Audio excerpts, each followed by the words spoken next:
Hello everyone, my name is Clifford from Hilo, Hawaii, and I'm currently going to school in San Diego up at the UCSD in La Jolla. And I'm really excited to tell you guys about how I use coral to better understand more about the human body. So within coral and within humans, there's these complex microbial communities, and we call this the human or the microbiome. So I don't know if you guys are down with the microbiome, so I'm going to kind of go into the human microbiome real quickly.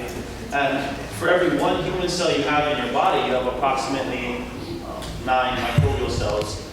This is made up of different bacteria, fungus, protists, and viruses. And all of these together collectively weigh about as much as a human brain. So these things are very important. All these microbes on your body, in your mouth, armpit, everywhere, protect you from infection or illness. So these types of microbes keep us safe, with the human gut being the most diverse microbiome in the human microbiome. So we analyze these and we want to know what's really inside of the gut. So the question is what's in our gut, what's also in these other systems, and how does what we eat, where we live, where we work, and where we play, how does that affect this microbiome? Does it affect our health, getting sick? What do you even think? People think that the microbes are responsible for having interactions with this. What these microbes say and what they express in terms of their DNA are very important to us trying to understand what's this community framework of the microbes in our body and in our health, and how can we reshape what we think is disease and what is healthy states. So that's the human microbiome. What I study is I study the coral reef. I come from an ocean family, so this is something that's really close to my heart and my people. And if we look at just in a coral setting, the coral is also a eukaryotic organism that relies on a complex microbial community, very similar to the human. So you see that this coral is actually interacting with its environment. On this surface, there's trillions and trillions of different microbes, fungus, bacteria, protists, so on and so forth. So systematically, these are very similar, so we use this as a model system. Sometimes just having an analogous system is not enough for people to be convinced that this is an effective model. So what I study is chemistry at UCSD. So what we did last year is we looked at the chemical profile of both a coral and of the human lung and the human heart. And we were able to see, you don't really have to know what all this really means, other than we've seen a series of inflammatory platelet activating factors found in the heart and the lung, also in the tissue of coral. So now not only do we have a systematic model system, but we also have a chemical model system. And that's like pretty cool that now we can come from both coins saying, okay, biologically they're very similar, but also chemically we share these phosphorylcholine lipids between the coral and the human, which is pretty cool. And thirdly, traditionally, culturally, as a native Hawaiian, we have very old sayings that stretch back thousands of years. And this is one of these sayings. He puku o kani ka aina, which means the coral grows like an island. So we see that it's pretty cool that we have a systematic chemical and also a traditional aspect of why we believe the coral is an effective model, because in the Hawaiian belief system, not only is it an ancestor, but also grows like an island, which suggests there's a community that lives on this island. These community members have to interact to establish some kind of order. And without that order, without a chief, without the people who are planting, without the people who are building the canoes or whatever we want to do in the community, there can be no order. So this is what I study. What is the communication between the community members on this island, the coral island? So we can then translate it back to, as a human, we are an island. What are the community members that are living on us? So this work began in 2010 with a famous microbiologist at Scripps named Farouk Azam and a very smart graduate student known as Crystal Ripon. And what they did was they took off a bunch of microbes from this coral and they put it on petri dishes and allowed them to interact. And they set up a series of pairwise interactions, and they were able to eventually come up with a dominant species of this community. And they seen that it was this bacteria known as the Pseudoalteromonas. It's a marine bacteria, but this is pretty much the chief of the island. No one can take them over, as illustrated by this image. We have this chief Pseudoalteromonas and also another community member. I can't show you all the different interactions, but this is basically a good representation of what happens. Something grows. This is a Vibrio bacteria. I don't know if you guys are familiar with Vibrio species, but this is there is implications of different Vibrios causing cholera and explosive diarrheas and all this kind of stuff. So this isn't typically a very good bacteria, and this chief prevents them from taking over. So the question as a chemist, what I ask is, what are the molecules responsible for this type of interaction? And why is that important, you ask? Well, because I believe that, like any community, there needs to be communication.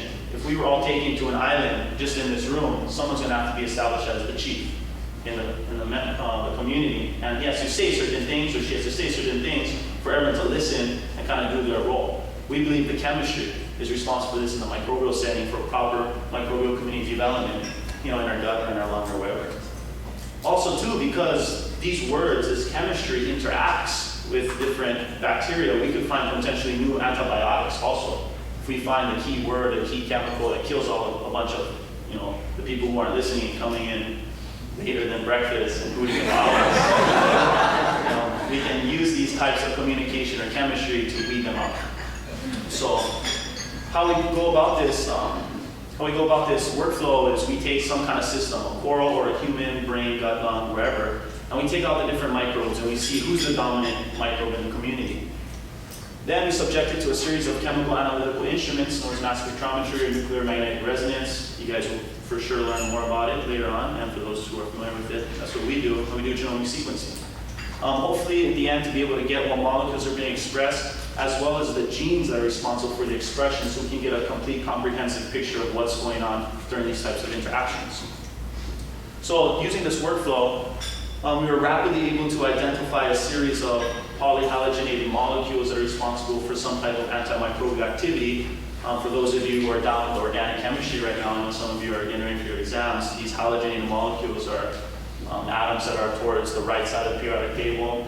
They're not very common in natural systems, so it's very interesting to see in these marine bacteria, there's these polyhalogenated molecules, and we have the different genes responsible for their production. This has been known already, so my PI didn't really care, so I had to move on to some other stuff.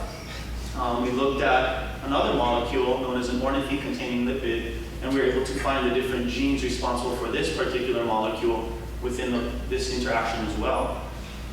For those of you who are into lipids and membranes, usually we have some type of hydrophilic head group with a hydrophobic tail, which begins to come together to form some type of membrane. This is a cleaved variation of that, but what you usually see is there's phosphorus usually in the head group if you look at membranes, some type of phosphate head group. This is pretty interesting because we don't see the phosphate. There's no phosphorus around, and we see that this is actually a derivative of an arginine amino acid, which has implications in antimicrobial activity, and though not expressed in humans, it elicits an immune response in many different human systems. So this is like an interesting chemical molecule we see going down. Lastly, we're able to use this type of technique to find totally unknown molecules, such as this polyketide from a non-ribosomal desynthesized peptide. We have the genes that are responsible for the production of this novel molecule that we believe is responsible for the antagonistic behavior. And for those of you, again, are now with the chemistry, we see the amino acid core along with a lipid tail fused together through an amide bond with a transamidation down here. So in conclusion, hopefully I was able to show you guys that there's many different ways to kind of illustrate how we can find model systems. We have systematic approaches, chemical approaches, and we also have a traditional approach. As a native Hawaiian, I found that I looked to my culture to kind of advance into the contemporary. As well as by looking at dominant community members, we're able to find novel compounds that may be responsible for distinguished activity or some type of novel therapeutic, the next drug, or maybe the next target for a receptor. And lastly, just to bring home the message that, again, I believe that there's the chemistries which is responsible for facilitating the microbial community development. And this is yet to be proved in human systems. So if we can prove it in coral, then we can then extrapolate it back out to what's happening in the human body. And this is kind of like on the frontier. So it's a real privilege to be able to work on this type of field. For future work, I'm actively looking to just verify these different structures through their stereochemistry.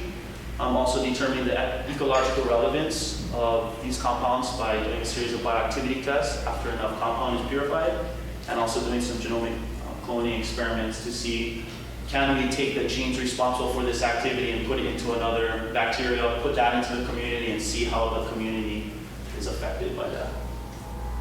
So with that, I just like to say, acknowledge my PI, Peter Dorstein.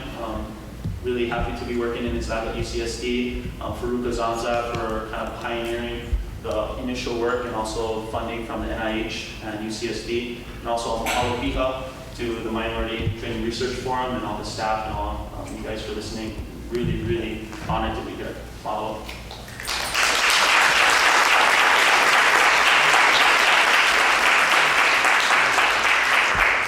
Any questions? So coral reefs is marine biology. A lot of coral reefs are dying, or that's what we're told. So you've identified this bacteria that's kind of warding off a lot of the things that would affect it in a perfect system.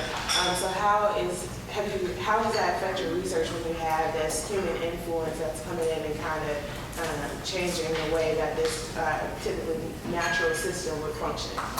Yeah, so I mean that's a great point that I think the marine biologists and conservation. The question was how does this biological component or biological system kind of translate into more medical with a new perspective on the whole system, I guess, in biology. Is that? I think what I'm trying to get at is that there's so much human influence in the way that coral reefs are now functioning, and is this specific bacteria that you've isolated, is it keeping up with what we're putting out? Oh, okay. So is the bacteria present on the coral helping to protect the coral as we interact more with the environment? That's something that I don't know. I haven't profiled or done enough data analysis to see. This particular bacteria is present in a lot of coral. So whatever it is, it's pretty resilient to anthropogenic interaction from humans. You mentioned that this workflow where you go from coral to bacteria to mass spec and genomics. But how frequently do you find yourself going back to collecting new bacteria from the coral directly as opposed to spending a large portion of time in the lab? So that's a good question. Actually, only less than 1% of the bacteria that grow on the coral can actually be cultured in the lab. So the stuff that we can culture on a petri dish, we just kind of go all in with those because it's so difficult to be like, oh, there could be some other magic bacteria that's responsible, and we can't culture it, then it's almost, it's not worth our time. So there are taxonomical genomic inventorying of it. So instead of trying to culture it, we just look for the DNA markers of all the members. But we just know who's there. We can't actually see interactions because we can't grow them. So it's a double-edged sword. So we don't really go back. We mostly just go for what we have. So they recently developed that iChip, I think is what it's called, to start culturing those so-called uncultured bacteria, and they've been able to make a lot of, they've been able to develop new antibiotic compounds. Is there any kind of construction of a coral analog? Because with the soil, there might be soil conditions you have to account for, but for the coral, there could be depth, there could be light, there could be the amount of nutrients that would pass through that coral at a given time. So are they kind of in construction of something like that would allow you to culture some of those uncultured coral bacteria? Yeah, so that's a great question. The iChip, that's based on single cell culturing. From a single cell, you're able to take it out and then start to perform different analysis techniques. So for inventorying, that'll work because you can perform single cell DNA inventory. But for complex interactions of different bacteria, you need to have almost a community established. Like that picture of the little orange guy, that's literally hundreds and hundreds of cells. So one cell interacting with another bacteria cell, if there's not enough of your community, they won't turn on the genes necessary to kind of give a comparable interaction that we would see on the coral surface. So though that is a great step forward, there are still limitations in just the sheer amount of cells that need to be able to be cultured for the interaction to be observed. Okay. Chemically. Really cool presentation. This is not about your research, but how did you put together the animations? Oh, the videos? Yeah. The videos? Oh, the videos is YouTube.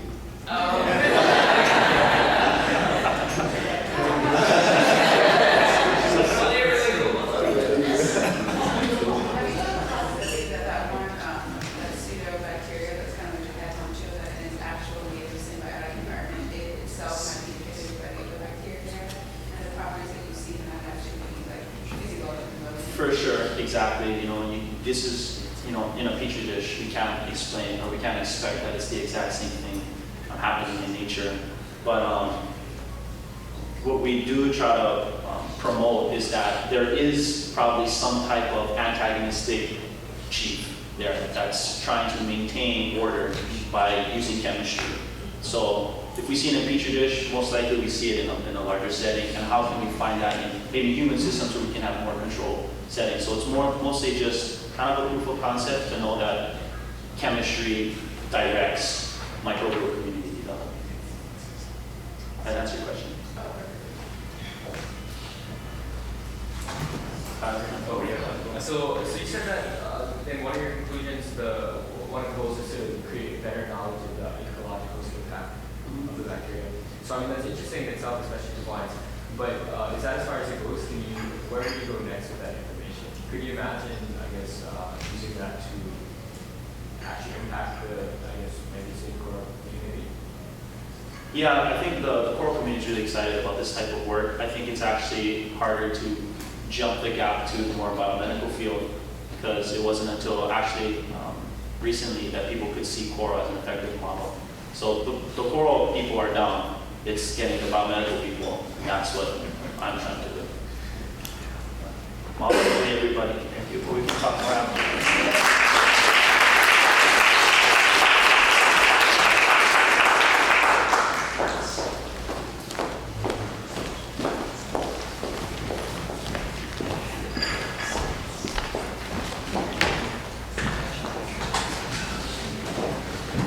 Our next presenter will be Thurman Foreman, who is a STEM prep trainee from Southern Methodist University.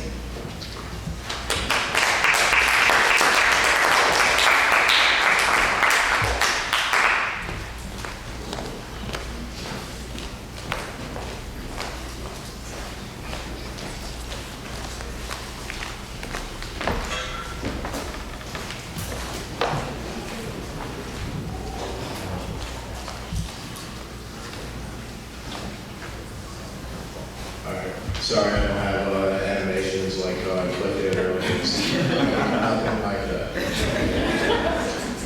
But, excuse me. My name is Thurman Foreman.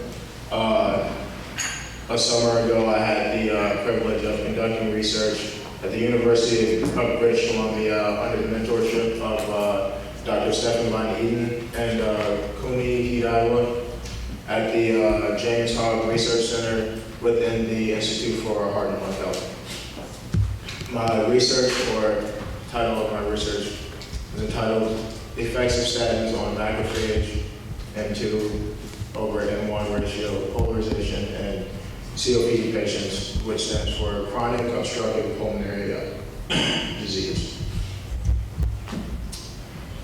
COPD is a global threat, meaning it affects populations across the globe, and it's caused by a number of things. Smoking, whether it's cannabis or tobacco, really inhaling anything that you can combust, general air pollution, and it's caused primarily by an aggregation of particulate matter within your lungs. So here you can see, excuse me, healthy alveoli versus an unhealthy. This coenzyme A reductase inhibitor reduces cholesterol because the reductase by itself produces cholesterol. It has pleiotropic effects on the lung, meaning it affects multiple characteristics by itself. So if that was a pleiotropic gene, it would be one gene affecting multiple phenotypic traits which you express in your body. COPD patients have been shown in the New Zealand study who are administered this inhibitor show a lower mortality rate and a lower hospitalization rate. In the animal models, there's an increase in macrophage phagocytic activity. It also promotes aggregate matter migration into the lymph nodes, so it will be cleared out of your system at a higher rate. And it decreased PM10 retention within the lung. PM10s are just particulate matter. So So in these graphs, they show you the amount of particulate retention in various tissues, such as the blood vessels. Here is the total amount of particulate matter aggregation in the entire body. So macrophage responses vary.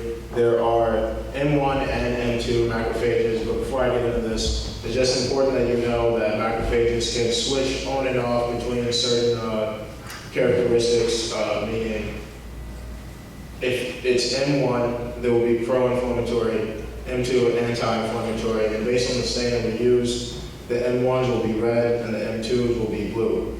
But it's not necessarily that you have more M2s or more M1s in your body. It's just the same cell switching back and forth between functions. So we use CD68, CD86. These various proteins here are extracellular proteins on various macrophages, which we use to conduct a double stain. Our hypothesis was that statin treatment would switch lung macrophages to a more anti-inflammatory phenotype, as I was just explaining earlier. Our aims were to determine the effects of statins on the ratio of M2 versus M1 cells in the lungs of COPD patients, and to determine the effects of statins on chronic inflammation in COPD patients. Here is a small chart of the demographics that we used. A pack here is just a measure of really the damage caused by either smoking or air pollution over the years. It's not necessarily a set amount of time. This is your full vital capacity, which is really the volume of air that you can expire out of your lungs within 1 second. And the gold is simply the intensity with which you have COPD. The higher it is, the worse your condition. Our staining methods were a double stain, as I mentioned earlier. So we stain first with the cells covered by one protein. We use a denaturing solution so that we can clear the general sample for the next stain, and we apply the next stain. Here are M1 pro-inflammatory cells, and the inflammation is triggered by the particulate matter aggregated in your lungs. So the more particulates you have, the more pro-inflammatory expression that you get. These M2 macrophages here are stained in blue, and sometimes just a little hard to determine whether or not they're M1s or M2s because they're purple, as you know, is a, let's say, intermediate color between both red and blue. So my primary job in this entire experiment was counting the cells and ultimately taking a M2 versus M1 ratio within the lungs.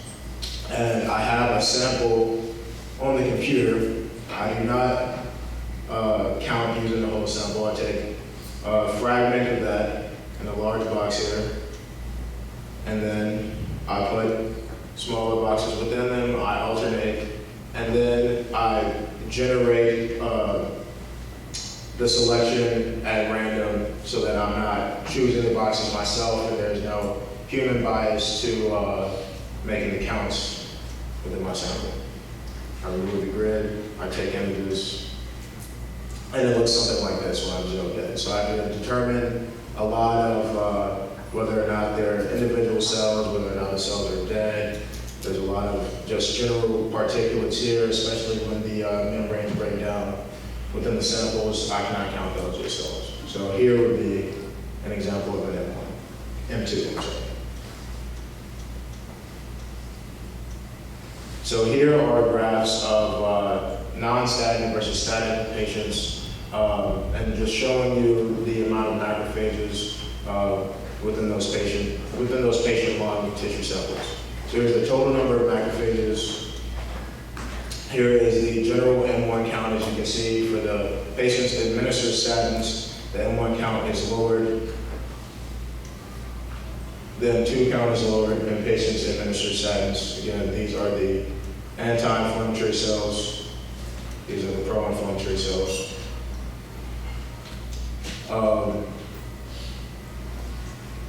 This is the ratio of anti-inflammatory versus pro-inflammatory cells. So you can see in the statin patients, there are more anti-inflammatory cells because, again, the treatment helps with inflammation triggered by the particulate matter, and that inflammation is really what helps contribute to the obstruction of your pulmonary system.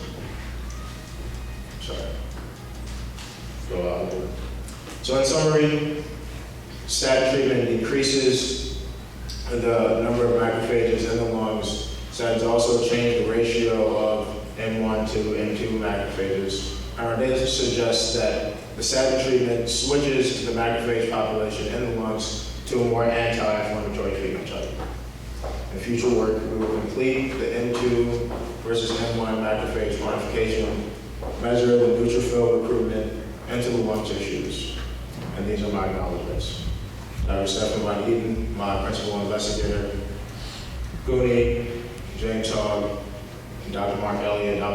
Would also like to acknowledge the PhD community for giving this opportunity for me at the University of British Columbia. Thank you.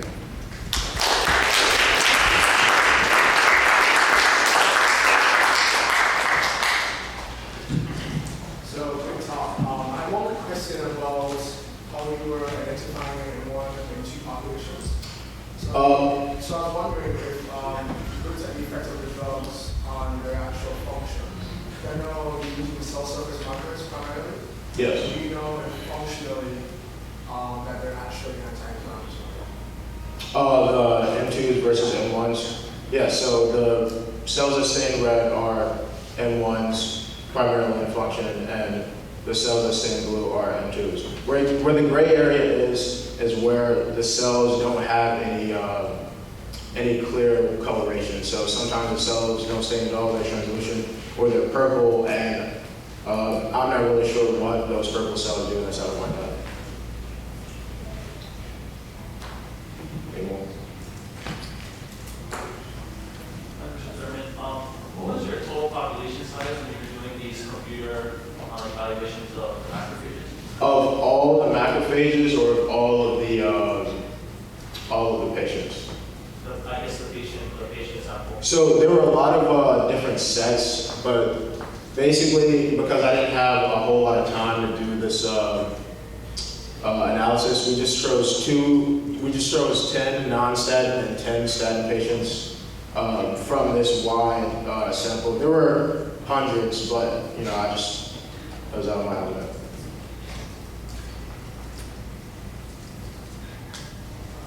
Any more?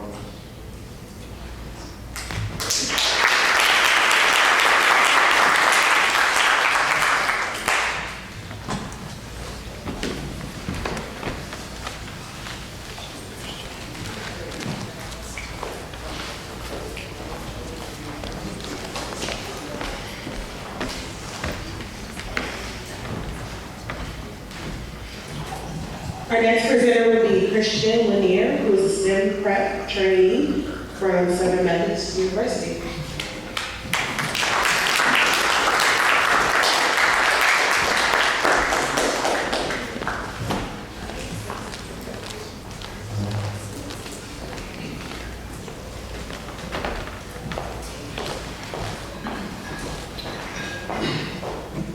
Good morning, ladies and gentlemen.